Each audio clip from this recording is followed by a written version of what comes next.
What does complaining and venting do to our manifesting abilities? That's exactly what we're talking about today on Mindful Manifesting, and you're listening to Ariana Rollins.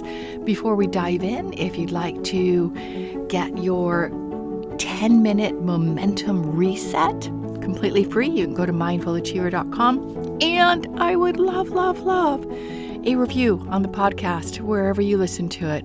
I'd be so grateful. All right, so this came from my own personal experience, so that today I was thinking about, where do I complain most?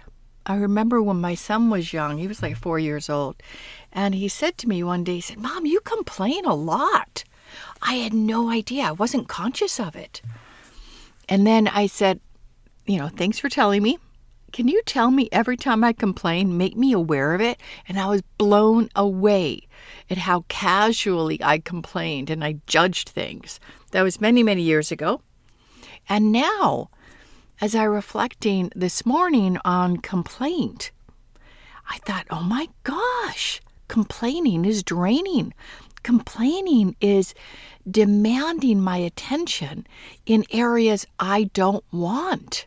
It's actually growing the very thing I don't want. It's giving power and authority and energy to bring it into physical reality even more. And I was like, yikes, stripes. So I played with myself and I said, where do I complain most? And I started writing them down. And then I noticed, I switched gears. First it was health, okay? And then the next one was money. And then the next one was relationships. So I'd like you to walk you through a little exercise. And yes, I will be sharing some of my personal complaints, because I think it's important for all of us to recognize where we are putting our attention and where energy flows. That's like there's power, there's emotions, there's manifesting ability. There's a chapter in my book, I can't remember what chapter it is, but it's on about the power of emotions and how that can fuel your desire, fuel your intention. We know this. Emotions is energy in motion, right? But there's a really good chapter. So if you've not grabbed Mindful Achiever, you can get it on Amazon. Highly recommend it. May sound funny, but I still pick up the book today and I'll open up a page because it's something I need to read. And I was like, thank you for the reminder. So you can kind of use it like that way. Okay, let's talk. I'm going to walk you through 3 to 4 step little exercise. You don't have to stop what you're doing to do this. Just think about it in your mind. You can always go back to the episode if you want to write things down too. 1, there's 3, okay. Notice where you are complaining most. So first I did a brain dump. I just wrote down all my complaints. And as I did, I became more and more conscious of it. So I'll share one of these. This one, I really am grateful. I've got excellent health. But there's always things we can improve upon, right? If you've listened to the show before, you've heard me complain about the injury when I dropped something on my foot a couple years ago while I was moving, and how I wore a boot and it kind of threw my hips, knees, everything out of whack. So where do I complain most? My knee discomfort. I'm doing so great. I can walk 11,000 steps in a day. I'm working out heavily. I'm feeling really good for the most part, except when I try to bend down to pick something up. Okay, so knee discomfort. Okay, next complaint is how long it's been taking to heal to get back to where I was, which was pain-free, a little over 2 years ago. So bending down still hurts. Weight going up, sometimes bloat. My belly feels full and puffy, and my skin isn't beautiful as it was when I was in my 20s or 30s. So, I just exposed some of my personal complaints to you.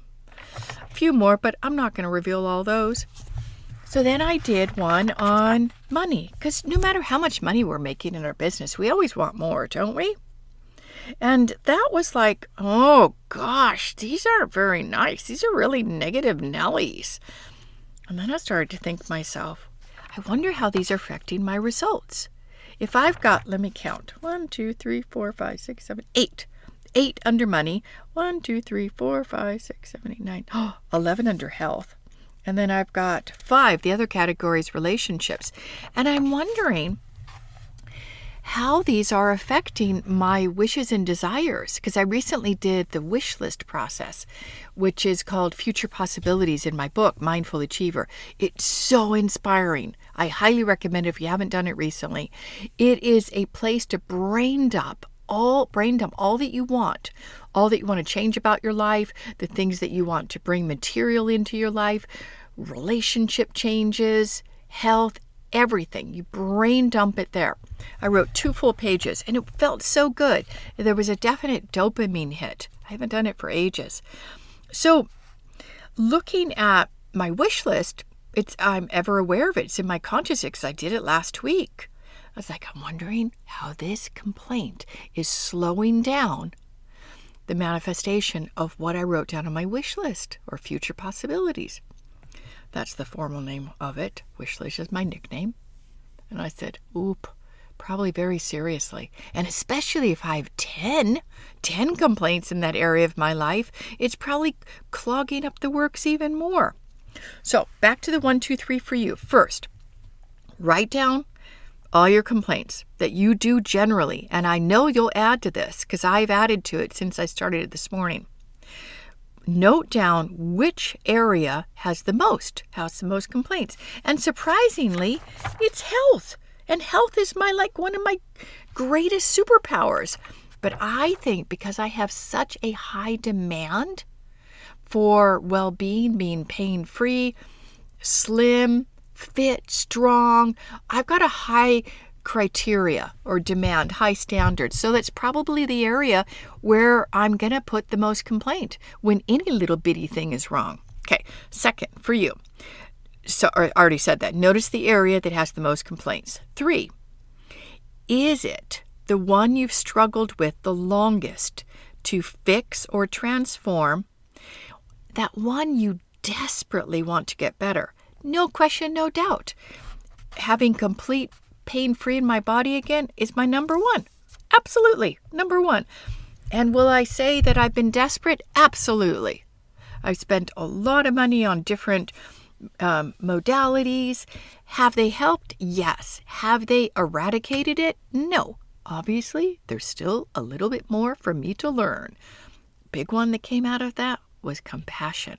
When I see somebody struggling down the street, walking, like dragging their foot, I know they're in a lot of pain. And I've been there. So with anything that happens to us, injury or a loss, I think part of it is to open our heart and grow that compassion muscle, which no question it did. But once I realized that, did it go away? Nope, not yet. So there's more for me to learn. Okay. So I looked through my list again. I said, are these beliefs? Where do I complain most about my health? Knee discomfort. How long it's taking to heal. Are they beliefs? And I started to explore that. I think there's too much focus. It's just my personal view on belief busting. Change your belief, change your life. We are, in this case, simply looking at where you put your attention and what you focus on. Because I think beliefs probably are even deeper than where we complain. Maybe they can help us uncover beliefs. So I want to talk about the emotions, that chapter I was talking about in the book. That energy and emotions, and how that can be a superpower in manifesting. If you're channeling your emotions and making sure your vibration, your energies, your positivity is that it is coming to you, that can speed it up. But here, when we're in complaint, this is what I saw. This was the visual. It's like a downed power line. In the United States, power lines are above the ground. In England, where I lived, they were below the ground. Looks way more beautiful. But if there's a storm, we've had a lot of storms in Austin recently, lightning, thunder. And my friend told me she lost power a few days ago because of the storms. Well, if you think about these power lines, these above ground power lines, and there's a tree that falls on one of the power lines, that power line is flipping around and there's electricity running through it. It's obviously dangerous to try to grab it and get it to stop. So what you have to do is you have to shut the power off to get that power, that downed power line, to no longer be dangerous and kill people. How do you shut the power down? By catching your thoughts, catching the complaining, and stop giving power to what you don't want. So complaining is really a signpost, if we're honest. It's toward those beliefs, and especially if you've been complaining about it for a long time. There's a part of us that's going to go on, we think it's going to go on forever. We're going to never change it. It's never going to come to us. But merely switching the negative complaint to positive won't shift the needle, which is why most belief work can feel good in the moment, but it rarely produces lasting change, lasting results. Because, if we're in a mood, we're stressed, the complaint expresses itself without us being aware of it.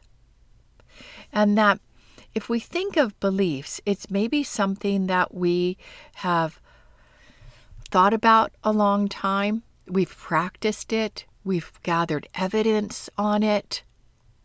And that belief can be like wearing rose-colored glasses or dark-colored glasses. I think beliefs can impact that which we attract to ourselves, because it could be a filter and we're pushing things away. But complaining is a little more subtle, because doesn't everyone complain? And can't we be justified in our complaint? Because shouldn't have I completely healed within 2 years? Well, obviously I didn't, so I shouldn't. But, when we think about complaint is simply a sign of frustrated efforts, it's normal to complain. But what can we do? Because it will disperse our energy and our positivity. And no one wants to hear a complaint. Guaranteed 100%.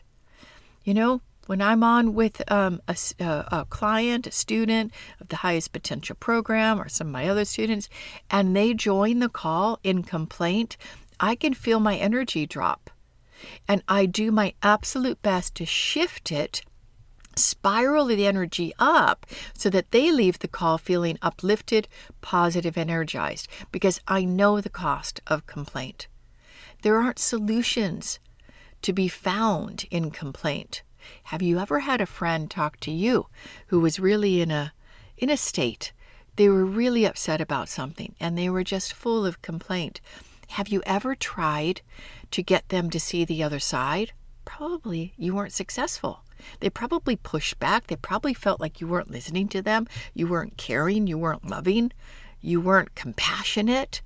And so they probably turned the volume up on the complaint to get you to agree and to prove to them that their complaining was justified and it was worthy of complaining. So what can we do? You can ask your child, a partner, a very good friend, hey, would you catch me when I complain about this? And then when they say something to you, because it does take a little while to be conscious of it, catch yourself and say, cancel. That's not my desire. That's not my future. Cancel. Now, we're not denying that that's not what really is happening right now. We're saying cancel. That's not my desire. That's not my future. That's not where I want to go. So we're capturing that downed power line and saying no more destruction, no more hurting. and we put a pause on it. We dampen it down. So I would really love to hear if you do this no complaint for a week. Give yourself 7 days. See if your mood shifts. See if the quality of your relating with others shifts. Because again, no one wants to hear a complaint. We will listen to people because we love and care for them, but we really want them to be in a better place, don't we? And we're not the one who's going to be able to shift that. We're not the one who's going to be able to grasp that downed power line without getting hurt. Literally. All right. I enjoyed this episode. Hopefully you did as well. And as we wrap up, I'd be so grateful if you did a review for the podcast and maybe share it with a friend. Say, hey, do you want to do the no complaint challenge with me? 7 days. Let's do it. And I tell you, if you subscribe, go to Mindful Achiever, you subscribe to my newsletter, that 10-minute momentum reset, and you tell me that you and your friend did this 7-day no complaint challenge, I will give you a gift. I seriously will, because I think it's going to up-level the joy in not only our life, but everybody we touch. All right, as we wrap up, thank you so much for listening. And as you confirm yourself, you chart your own path to success. So much love. Bye for now.